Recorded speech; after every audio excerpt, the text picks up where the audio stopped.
this assessment, we're asked to rank the anions on screen as a function of leaving group ability, with 1 being the most stable or best leaving group, and 5 being the least stable or worst leaving group. Now, we could approach this problem in a couple of different ways. We could look at pKa values if we wanted. Let's start there with that pKa analysis. So we'll look at the conjugate acid of each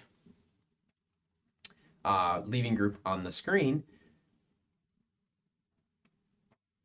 and at least get a starting point using the pKa values of these. And so we have all of these as our conjugate acids. Now, in terms of pKa's, HCl is -7, ammonia is around 35. This amine, right now we know that there's a difference between ammonia and a disubstituted amine. We'll just assume that it's around 35, and we'll see if we can find another way to differentiate between those two. pK of a carboxylic acid is around 5, and a pKa of a normal alcohol is around 16. With these pKa values, we know right away that chloride is going to be the most stable leaving group, and so we will call it 1, the most stable leaving group. Chlorine is somewhat electronegative. It's a larger atom, so that negative charge is pretty well stabilized.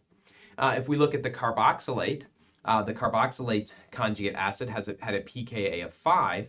That carboxylate with a negative charge on the electronegative oxygen is good, but we also have the possibility of resonance, so that would be probably the second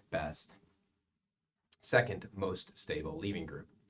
Alcohols with the pKa of 16 tell us that the alkoxide is probably the third best or third most stable leaving group. And now that brings us to the two nitrogen compounds, both of which are very poor leaving groups. Which is worse? Probably the one that we would say is going to be worse is the one that has the 2 alkyl groups donating electron density to it. We know that alkyl groups donate electron density by hyperconjugation, so that's going to probably make the disubstituted or the secondary amide the worst leaving group, and ammonia or NH2- amide itself the 4th best leaving group. Now, we could get into a debate about whether we have that right or not. The reality is they're both terrible leaving groups. So anything that in order to get them to leave, we're going to have to modify them in some way. So they're both very poor leaving groups, and so whether one is 4, one is 5 probably isn't important in the big picture.